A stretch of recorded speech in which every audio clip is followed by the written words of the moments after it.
अस्सलामु अलैकुम वरहमतुल्लाहि वबरकातुह। मोहतरम भाइयों, बुज़ुर्गों, दोस्तों, ये हमारा इस्लाही मुआशरा का 1194वां सबक है। मोहतरम दोस्तों, सुदर्शन चैनल पर मुसलमान बच्चों के यूपीएससी में कामयाबी को लेकर जिस तरीक़े से जहर फैलाया गया, समझ में नहीं आता है हम लोगों ने क्या करना चाहिए। एक तरफ तो हमको बदनाम किया जाता है कि ये पंचर बनाने वाली कौम है, भंगार जमा करने वाली कौम है, रिक्शे चलाने वाली कौम है, गैरेज चलाने वाली कौम है। अरे भाई, तुम चाहते क्या हो आखिर हमारे से? अगर हमारे बच्चे पंचर बनाए तो उससे भी पेट में दर्द है, हमारे बच्चे गैरेज चलाए तो उससे भी पेट में दर्द है, हमारे बच्चे रिक्शे चलाए तो उससे भी पेट में दर्द है, हमारे बच्चे भंगार जमा करे उससे भी पेट में दर्द है। आखिर चाहते क्या हो? अब हमारे बच्चे अगर पढ़ना चाहते हैं और हमारी कौम के जो माँ बाप है वो बेचारे अपना पेट काट कर अपने बच्चों को उनको जो है हायर एजुकेशन के लिए बड़े शहरों में भेज रहे हैं। बच्चे उन जिम्मेदारियों को समझते हुए अपनी जी जान उसमें पूरा झोंक कर उसमें कामयाबी हासिल कर रहे हैं, तो उसमें भी पेट में दर्द हो रहा है। मतलब पंचर बनाने से भी पेट में दर्द है और कलेक्टर बनने से भी पेट में दर्द है। अल्लाह हिफाजत फरमाई। लेकिन मैं यहाँ पे पूरी मुसलमान कौम को एक मैसेज देना चाहता हूँ, और वो ये है कि सुदर्शन चैनल जैसे लोग जो अगर ये सोचते हैं कि वो हमारी हिम्मत को तोड़ देंगे या हमारी कौम के अंदर जो है एहसास कमतरी पैदा करेंगे, तो याद रखो, ऐसे ज़लील और नीच लोगों को, क्योंकि ऐसे थर्ड क्लास लोगों के मुंह लगना और उनको जवाब देना, ये मैं उसको मुनासिब नहीं समझता हूँ, इस लायक भी नहीं समझता हूँ ऐसे लोगों को कि उनको कोई जवाब दिया जा सके। लेकिन मैं अपनी कौम से ज़रूर ये कहूँगा, हम अपने घर में हर बच्चे को, हमारे अपने हर बच्चे को यूपीएससी के लिए प्रीपेड कराई। हर बच्चे को मेरा मैसेज मुसलमान कौम के जिस जिस घर में जा रहा है, मैं उस घर तक ये पैगाम पहुंचाना चाहता हूं।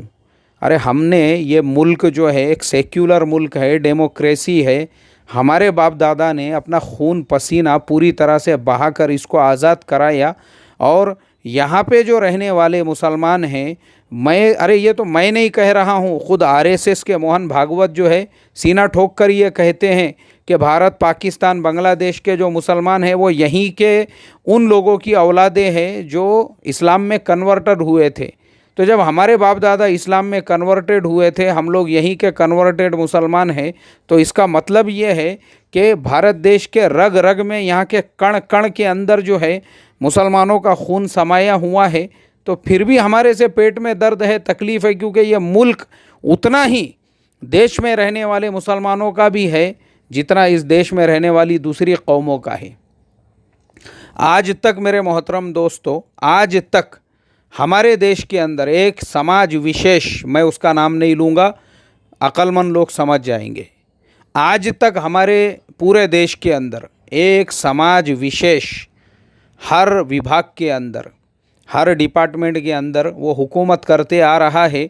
और उन्होंने सिर्फ मुसलमानों को ही नहीं, बल्कि हमारे जो दलित भाई है, जो एससी एसटी ओबीसी है, उनको भी जो है ना दूर रखा उन्होंने, सबको दूर रखा उन्होंने। अब क्या हो रहा है कि हमारे जो दलित भाई है, जो हमारे एससी एसटी ओबीसी वाले जो भाई है, क्योंकि मेरा बहुत बड़ा फ्रेंड सर्कल है, हमारे उन भाइयों से भी मेरे अच्छे ताल्लुकात हैं, मेरे बहुत अजीज़ दोस्त हैं। नागपुर में तो डॉक्टर हम लोग जो है एक सफ़र में भी साथ में थे। तो ये जो हमारे जो दलित समाज के भी लोग हैं, अब वो लोग भी क्या कर रहे हैं, भले अपने को घर पे एक वक्त खाना पड़े तो हम एक वक्त फाका करेंगे, लेकिन अपने बच्चों को पढ़ाएंगे। अब मुसलमान समाज भी क्या कर रहा है कि भाई हम भी अपने बच्चों को पढ़ाएंगे। तो अब इनके पेट में दर्द और तकलीफ़ शुरू हो चुकी है कि इनके बच्चे पढ़ क्यों रहे हैं, इनके बच्चे आगे क्यों बढ़ रहे हैं। क्योंकि अगर इनके बच्चे पढ़ेंगे, मुसलमानों के बच्चे अगर पढ़ लिख कर हायर एजुकेटेड बनेंगे, प्रोफेसर बनेंगे, टीचर बनेंगे, तो फिर आगे चलकर इनके गाड़ियों के पंचर कौन बनाएगा, इनकी गाड़ियों को सुधारेगा कौन, इनके लिए रिक्शे कौन अवेलेबल रखेगा रेलवे स्टेशनों के ऊपर। अगर मुसलमानों के बच्चे पढ़ लिख के डॉक्टर बन जाएंगे, इंजीनियर बन जाएंगे, तो फिर ये छोटे मोटे काम कौन करेंगे। ऐसे ही दलित समाज के जो हमारे भाई हैं, जो हमारे बच्चे हैं दलित समाज के भी, वो दलित समाज के बच्चे भी अगर कलेक्टर बनने लग जाएंगे, प्रोफेसर बनने लग जाएंगे, टीचर बनने लग जाएंगे, तो फिर ये हमसे ये एक्सपेक्टेशन रखते हैं कि इनके गली कूचे कौन साफ़ करेगा, फिर इनकी खिदमत कौन करेगा, फिर इनको जो है सेवा करने के लिए कोई नहीं मिलेगा। तो भारत देश के अंदर एक समाज विशेष जो ये चाहता है कि हर फील्ड में, हर लाइन में हमारा ही कब्ज़ा रहे, और जो ये चाहता है कि बाकी के समाज जो है वो ऊपर ना उभरे, तो मैं बाकी के जो समाज है, चाहे मुस्लिम समाज हो या दलित समाज हो, यही कहना चाहूँगा, हमारा भविष्य वो शिक्षण में ही है, एजुकेशन में ही है। ये जो ताकतें हैं ना, ये जो ताकतें, इन ताकतों को मुंह तोड़ अगर हमको जवाब देना है तो हम सिर्फ एजुकेशन से जवाब दे सकते हैं। बस यही हमारे पास में जो है एक ऑप्शन बाकी रहा हुआ है। हमारे पास हमारे बच्चे जितना पढ़ेंगे हम उतना हमारे बच्चों को पढ़ाई, और ऐसा ज़रूरी नहीं है कि अगर हमारा बच्चा जो है वो अच्छा पढ़ लिख कर, मान लो यूपीएससी के लिए कई बार उसने प्रिपरेशन किया फिर भी वो कामयाब नहीं हो रहा है, तो ऐसा नहीं है, और ऑप्शंस है। जो नीचे के लेवल है, एमपीएससी के अंदर बच्चे प्रिपरेट कर सकते हैं। एमपीएससी के अलावा जो दूसरी फैकल्टीज़ है, उसके अलावा गवर्नमेंट सेक्टर में और भी बहुत सारी वैकेंसीज़ है, उसके अलावा प्राइवेट जो सेक्टर है। आज जो है ना, आज जो है दुनिया बहुत छोटी हो चुकी है। अगर ग्लोबलाइजेशन के यानी ग्लोबल तौर पे अगर आपको यहाँ जॉब नहीं मिल रही है, दुनिया में बड़ी बड़ी कंपनी आपका मोस्ट वेलकम करके बैठी हुई है। लेकिन हमारे बच्चे, क्योंकि पढ़ेगा एक बच्चा, घर के अंदर खुशहाली आएगी, घर के हालात बदलेंगे, घर के अंदर फिर आने वाले जो आगे जो दूसरे बच्चे होंगे वो बच्चे हमारे एजुकेटेड बनेंगे। तो इसके लिए बच्चों को पढ़ाना है, बच्चों को आगे बढ़ाना है। या ऐसे जो लोग हैं ना, या ऐसों के जहर फैलाने से कुछ नहीं होता। और मैं दिल्ली हाई कोर्ट का शुक्रिया अदा करता हूँ जिन्होंने उस प्रोग्राम के ऊपर पाबंदी लगाई और उसको टेलीकास्ट होने से रोक दिया।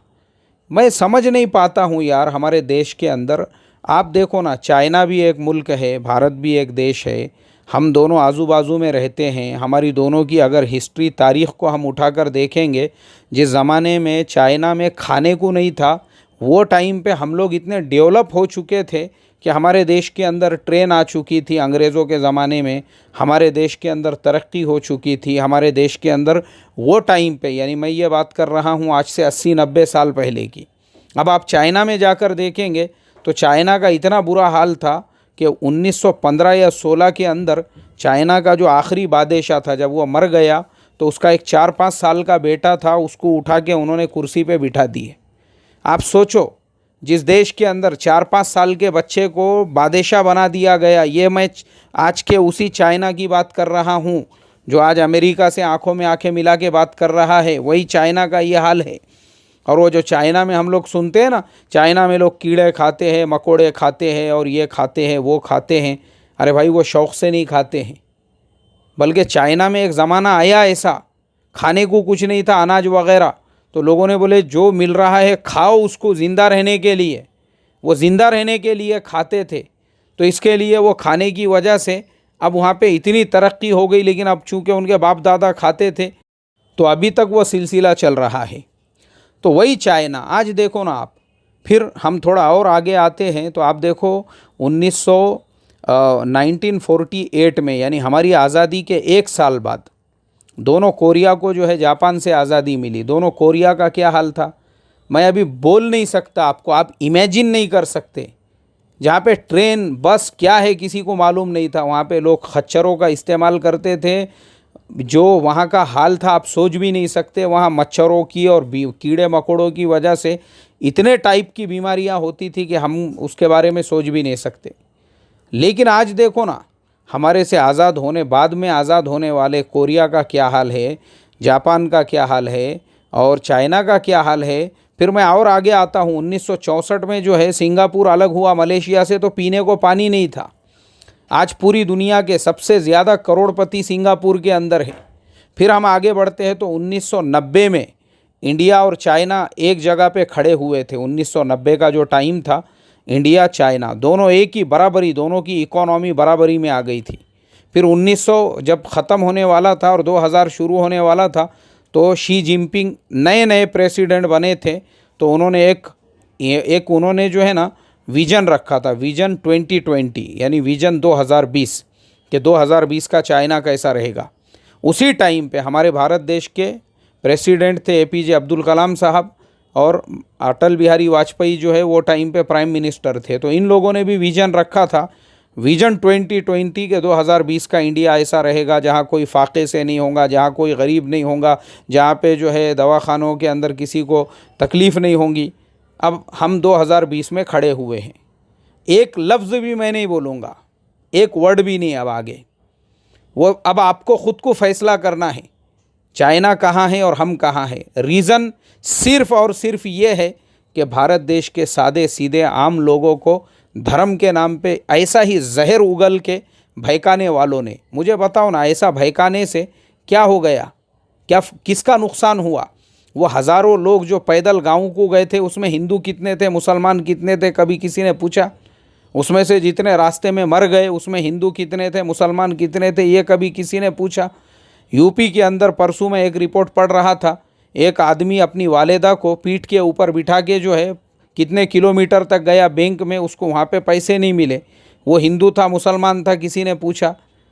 हमारी सैकड़ों बहनें जिनके पास में गाँव में वो नहीं होने की वजह से, हॉस्पिटल नहीं होने की वजह से, अब भी की न्यूज़, डिलीवरी एक नदी के अंदर एक औरत की डिलीवरी हो गई, बच्चा उन्होंने पैदा कर दिया।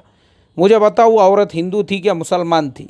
कोयली देवी झारखंड में जब हमारा भी विजन 2020 था और उनका बच्चा एड़ियाँ रगड़ रगड़ के भात भात कहते हुए मर गया, वो हिंदू थी क्या मुसलमान थी? मुझे पहले ये बताओ आप।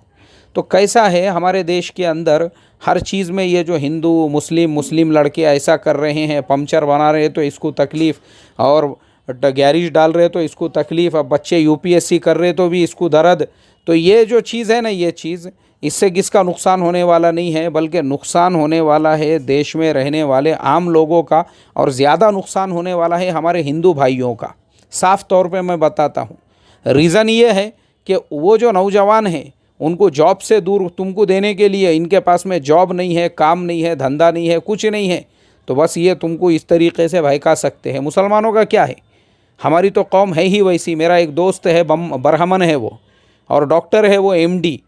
तो एक दिन हम लोग चाय पीते बैठे थे, उसने मेरे से कहा, बोले यार सैयद साहब मुझे तुम्हारे समाज की एक बात बहुत अच्छी लगती है। मैं बोला बोलो ना सर क्या बात है? बोले तुम्हारे जो लड़के लोग हैं ना शर्म नहीं करते, बोले कोई भी धंधा कारोबार करने से। मैं बोला उसमें शर्म की क्या बात है सर?